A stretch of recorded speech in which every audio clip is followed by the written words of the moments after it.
류지현 감독이 재계약이 될 것인가? 이게 지금 LG 트윈스 팬분들 사이에서는 가장 뜨거운 감자다, 가장 뜨거운 화두다 라고 볼 수가 있겠어요. 사실은 가을 야구에 들어오기 전까지만 해도 류지현 감독은 재계약이 될 것이다, 이런 의견이 지배적이었고 저도 그렇게 생각을 했습니다. 페넌트 레이스에서 워낙에 좀 좋은 성적을 냈기 때문에 류지현 감독이 가을 야구에서 진짜 막 정말 큰 실수만 안 하면 그러면은 재계약은 무난할 것이다, 이렇게 봤거든요. 류지현 감독을 두둔하는 기사들도 좀 올라오고 있고 2년 연속 업셋을 당했다, 이거는 진짜 문제가 있다, 뭐 이런 이야기도 많은데요. 류지현 감독이 어떻게 했는지 그거를 좀 확인을 해야 우리도 이야기를 할 수 있을 거 아니에요. 그냥 대충 뭐 못했다더라 이런 것만 가지고 이야기할 게 아니라 확실하게 이 사람이 그래서 뭘 했길래 이렇게 이야기가 되고 있는지 요걸 봐야 되는데, 자, 류지현 감독님이 잘한 것과 못한 것을 좀 정리해봤습니다. 일단은 임기가 2년이었어요. 보통 감독들이 처음에 3년 계약 이렇게 하는 게 좀 그런 경우가 많은데 사실 류지현 감독에게는 그렇게 많은 기회가 부여되지는 않았었습니다. 딱 2년 계약이었고 이 2년 계약 동안 10개 구단 중에 가장 높은 정규 시즌 페넌트 레이스 승률을 기록을 했어요. 물론 정규 시즌 우승을 차지하거나 하진 못했습니다만은 감독을 하고 있는 동안 가장 높은 승률을 기록한 팀은 LG 트윈스였습니다. 확실히 그 장점도 있어요. 명확한 장점을 또 가지고 있는 이 류지현 감독인데, 원래 이제 1994년도에 기록했던 한 시즌 81승이 구단 한 시즌 최다승 기록이었거든요. 이제 그거를 조금 많이 뛰어넘은 87승 기록을 갈아치우기도 했고, 그리고 2년 연속으로 가을 야구로 진출했다 라는 거는 장점일 수가 있습니다. 그죠? 그리고 이 류지현 감독도 처음에는 너무 쓰는 놈만 쓴다 이라고 문제가 있다 이런 얘기를 되게 많이 들었었는데, 그 뒤에 결국에 이제 문보경, 문성주, 뭐 이재원도 마찬가지고 이런 신예 선수들이 1군에서 자리를 잡을 수 있게끔 만들어줬거든요. 요런 거는 확실히 또 감독이 좋은 역할을 했다라고 볼 수가 있겠어요. 거기다가 사실은 이 류지현 감독이 감독이 된다 그랬을 때 이 사람이 투수 운영을 잘할까? 이런 얘기 되게 많았어요. 코치 생활도 물론 오래 했고 했습니다만은 뭐 야수 전문가, 수비 전문가 뭐 이런 쪽으로 평가를 많이 받았지 투수 운영을 잘할 수 있을까? 이런 의구심이 되게 많았는데, 류지현 감독님이 LG 트윈스 감독으로 있는 기간 동안에는 팀 평균 자책점이 항상 1등이었다 라는 거, 이런 거는 또 잘한 부분이다 라고 볼 수가 있겠습니다.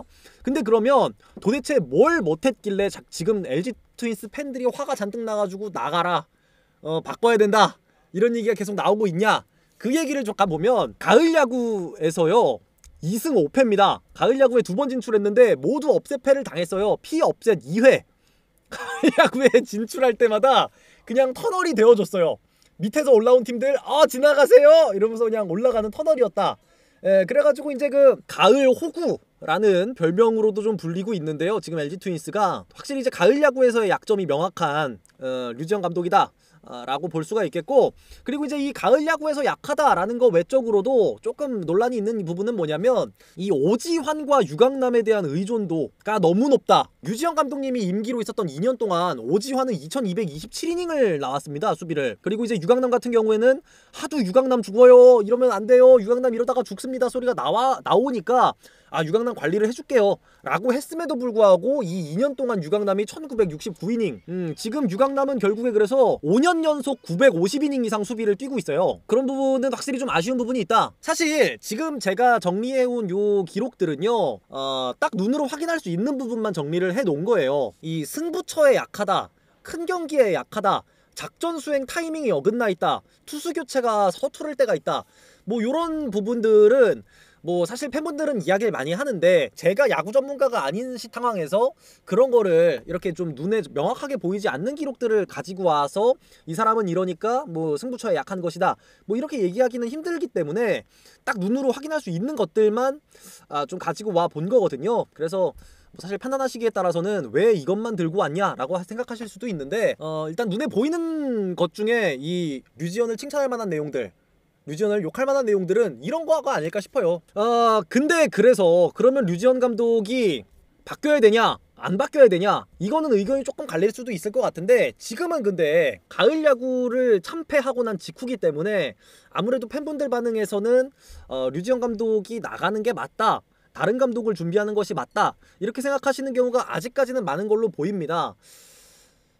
저도 사실은 어떻게 생각하냐면 저 류지현 감독을 굉장히 또 좋아하는 편이었어요, 저도. 근데 가을 야구에서 보여준 모습을 봤을 때 LG 트윈스가 말이죠, 사실은 그 우승에 도전해 볼 수 있는 시간이 그렇게 많이 남지 않았잖아요.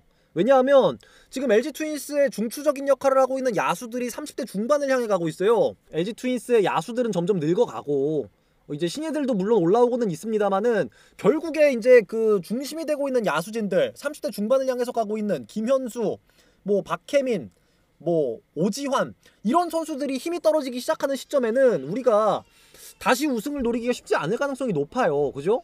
그러면은 그 전에 무조건 승부를 봐서 대권을 한번 도전을 해야 되는데 지금 애초에 단기전에서 이렇게까지 성적이 안 나와가지고는 우승을 노릴 수가 없다. 그런 측면에서는 조금 더 단기전 역량을 발휘할 수 있는 감독으로 오는 게 낫지 않을까라는 생각이 솔직히 제 현 시점에서는 좀 듭니다. 참 어떻게 될지는 조금 더 기다려 봐야 될 것 같은데 지금 저기 보시면 제가 스크랩해온 저 헤드라인에 류지영 감독님이 이제 한국 시리즈랜다. 플레이오프가 끝나고 나서 선수들이 부담감을 이기지 못한 것 같다라는 저 LG 트윈스 입장에서는 금기어가 되어버린 부담감이라는 말을 직접 언급을 했습니다. 오죽하면은 LG 트윈스 선수들이 큰 경기마다 이 부담감을 못 이겨서 실패했다 라는 말을 거의 뭐 해마다 듣고 있는데 매해 반복이 되다 보니까 이제는 저 부담감이라는 게 LG병이다 라는 이야기가 또 나오고 있거든요. LG병이라고 불리는 게 참 그 굴욕적이고 좀 안타까운 말인데 결국에 류지영 감독이 재계약을 하게 될지 아니면 감독 교체가 이루어질지 뭐 들리는 루머는 많습니다만은 명확하게 우리가 아직까지는 알 수가 없잖아요. 그러다 보니까 어떤 판단을 하게 될지는 조금 더 기다려 봐야 될 것 같은데 뭐가 됐든 간에 이 LG병, 저 부담감을 못 이기는 병을 좀 극복할 수 있는 선택지를 찾았으면 좋겠습니다.